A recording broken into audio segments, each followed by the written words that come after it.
Hello, my friends. Excuse me, I decided to keep the momentum going for the third night or day in a row with the Grand Duke Dmitri 1921 diary series. I have our old friend Olga here. I should really get another picture of him, but he figures largely in tonight's diary entry. I realize I'm looking a little shabby. I don't have a wife to take the initiative and throw out my clothes that are comfortable but really no longer acceptable. But yeah, that's probably just as well. And yeah, the house is not empty tonight, so hopefully you can't hear the TV faintly in the background, and hopefully the dogs will behave. Okay, so we're up to part 6 and nearing the end of the diary entry of 28th December. In fact, we'll have only one video left, excuse me, after this one. And if you recall, in the last section of the diaries, Dmitri had given both fate and Russia something of a deadline to make their intentions clear. He wanted to make a decision by the autumn about what fork in the road he was going to take with his life very seriously. He would be turning 30 in September, as you know, and he felt like he couldn't live in this state of limbo any longer. And so, fate and Russia needed to weigh in, or he would, as he concluded by telling us, take his destiny into his own hands.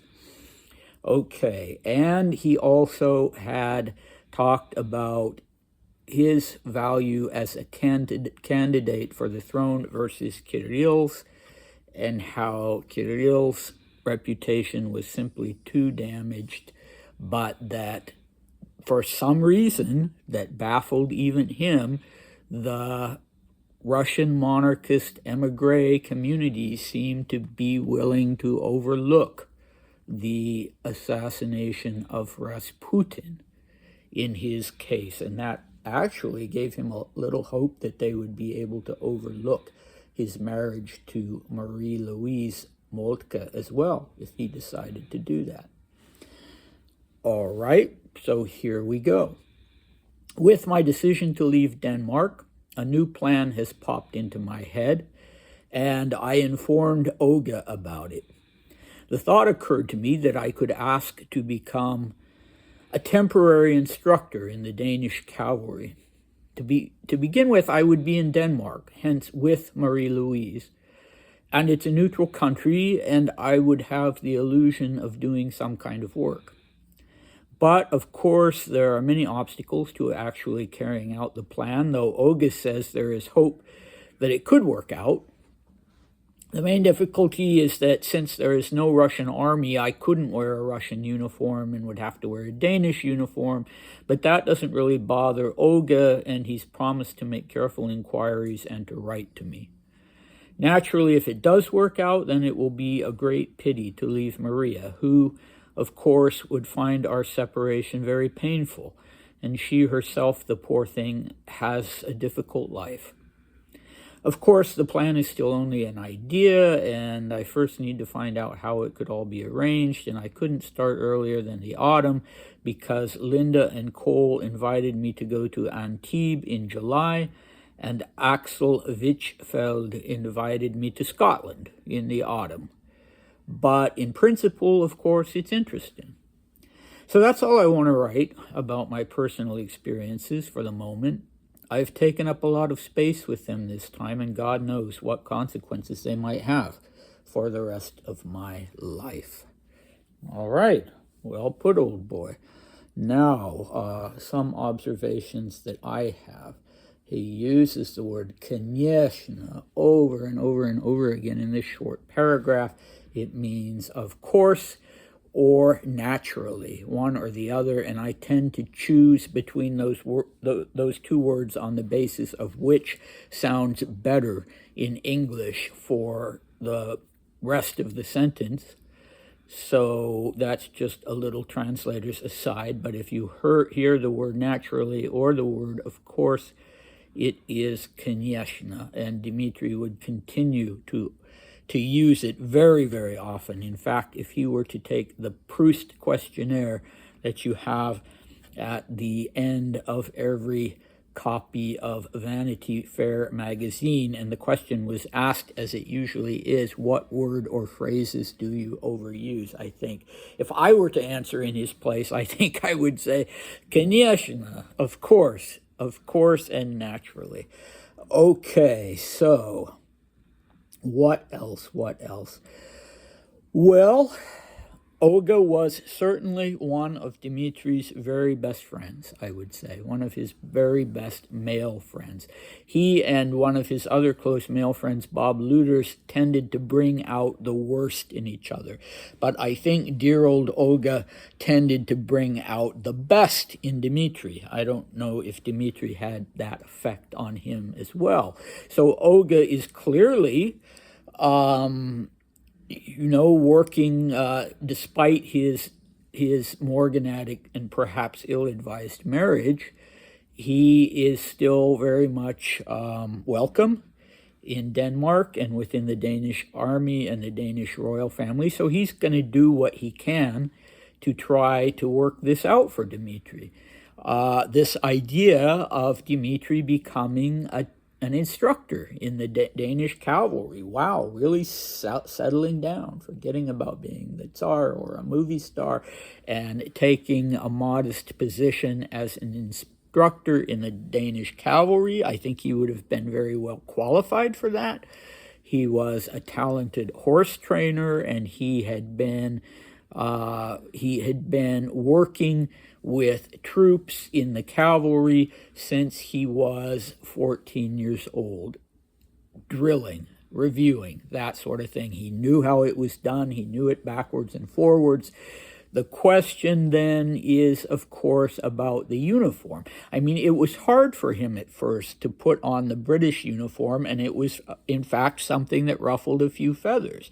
You could almost say that it was as big a sin as Kirill's ill-advised march on the Duma, because here he was putting on the uniform and taking the officer's oath for a country other than his own.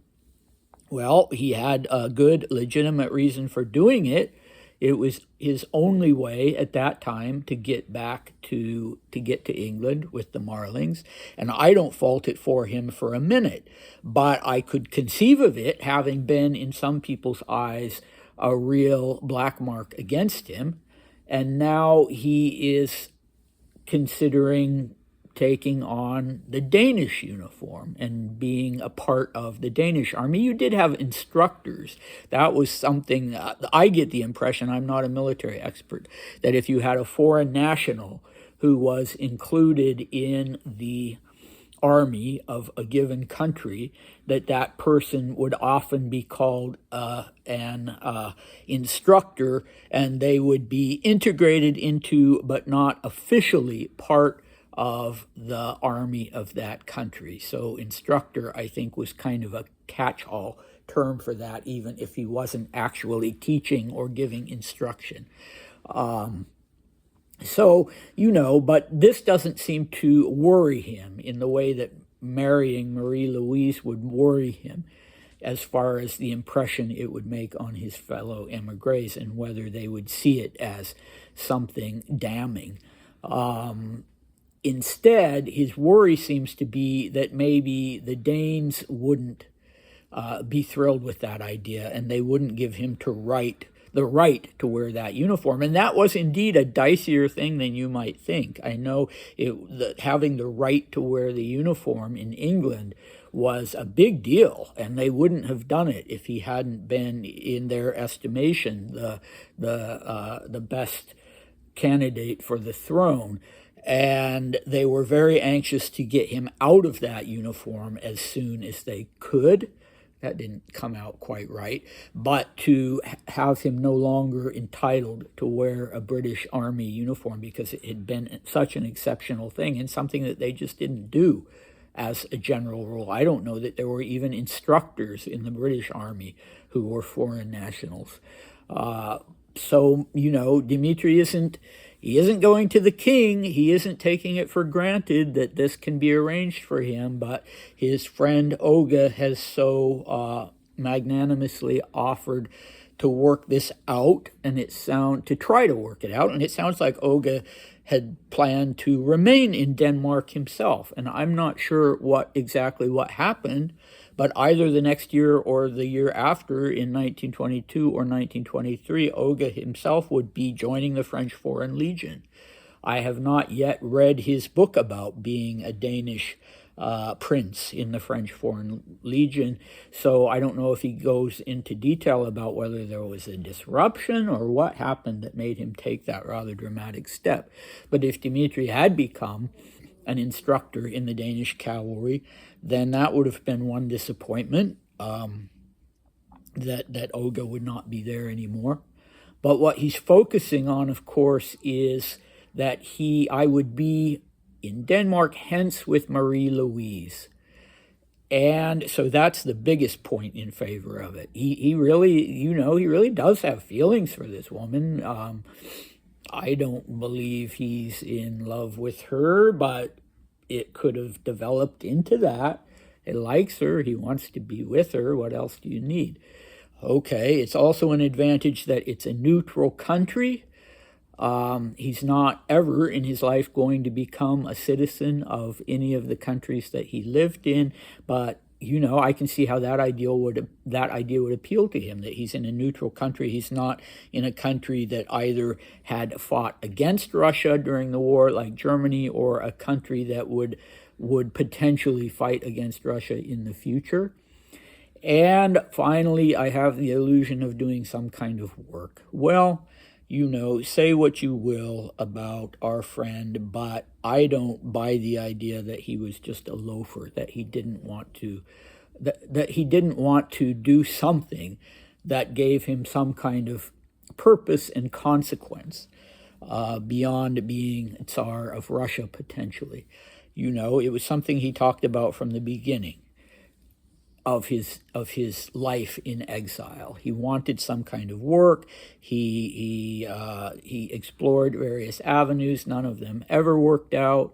Yeah, it can be hard. What can a Grand Duke do that, better to become a coal miner than to be a movie star, because that would be scandalous.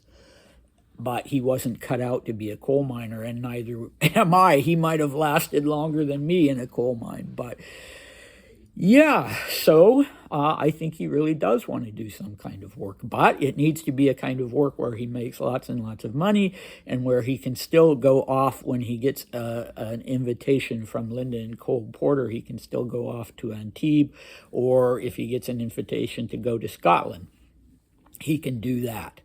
So, good luck finding that kind of job. I'm still looking for one. Anyway, yes, even when he married Audrey Emery and became filthy rich through her, he still, he wanted to start his own business. None of those things ever worked out for him, the poor chap. It seemed like fate was always, it teased him about this whole Tsar thing, but it wouldn't let anything else work out, even though, boy, the guy really tried, he really tried. You could even look at the Rasputin assassination in that light. He really tried, whether it was for good or, whether it was something that he should have done or not, and it just never worked out. Okay, a lot of us can relate to that, unfortunately. It makes him one of the more relatable Romanovs, I think. Okay, let's see. Now we turn to the topic of Maria, poor thing. Let's add that to another possible response on the Proust questionnaire to the question, what words or phrases do you use too often? Well, poor thing is one of Dmitri's favorites. And it's probably apt. I mean, I have no reason to disbelieve him when he says that Maria has a difficult life, if only because she has a difficult husband, for God's sake. That would be trouble enough, even without all the other problems of being a Grand Duchess in exile and not having much money, and not being taken particularly seriously by people, unlike Dmitri, who is still a possible ruler to be. And so she would find our separation very painful. He doesn't say, I would find our separation very painful, but I'm sure he would have. I'm sure of it. Although maybe at that point it would indeed be more painful for her. And this going back to, you recall, in the 1907 diary entries when she is still a girl at home, but she's engaged and she's going to be married in early 1908, and Dmitri is already anticipating how hard that's going to be for him. And now he's anticipating how hard it's going to be for her if he does indeed go to Denmark, although if it was that hard for her, she could move to Denmark, for God's sake. Although, to be honest, they were always sort of, both of them were responsible for some of the turbulence in the other siblings' marriages.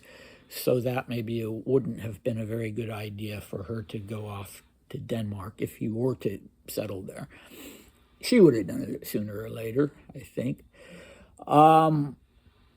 Yeah, I've just been reading this very good French book by Jean Cocteau called Les Enfants Terribles, and I'm always looking for good novels, but the main reason I chose it is because I read a summary saying that it was about this very intense relationship between a brother and sister who'd been left to their own devices at an early age.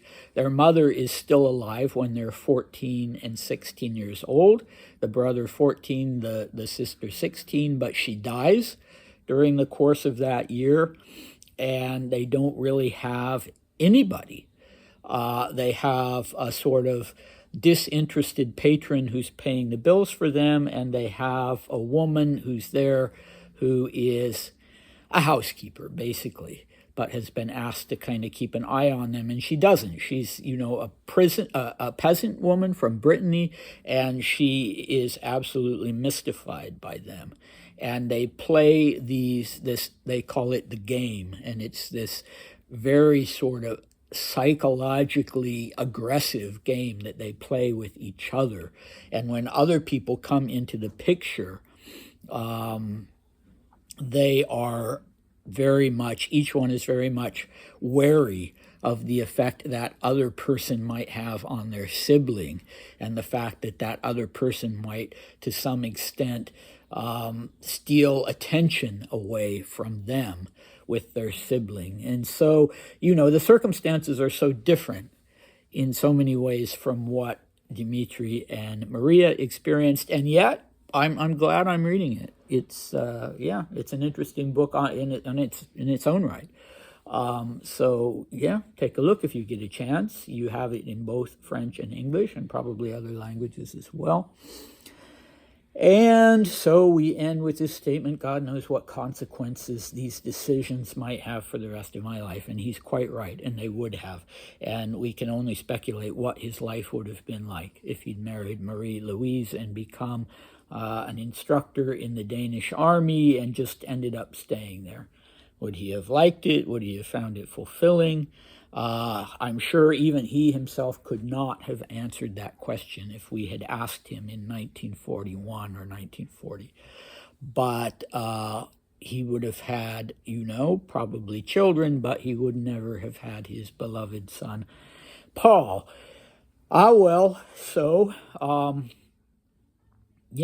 Come back next time. We have a little bit left, about one final bit of this long diary entry. And again, he talks about Olga.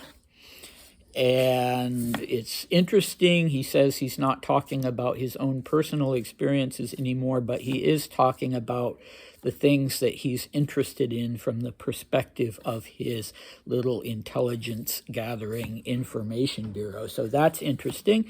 That will be one video. And then we go back in time to the 15th, and start with his daily life between the 15th and the 27th. And I can tell you that those are interesting diary entries that the Dowager Empress Maria Fyodorovna will come in immediately to those diary entries.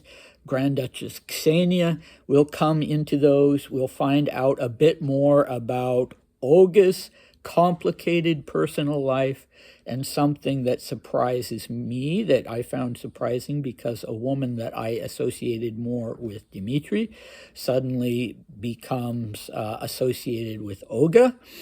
So, yeah, if you like the soap opera element a little bit, you want to come back for those, but also very interesting historical and psychological things. And I hope to see you then. Bye.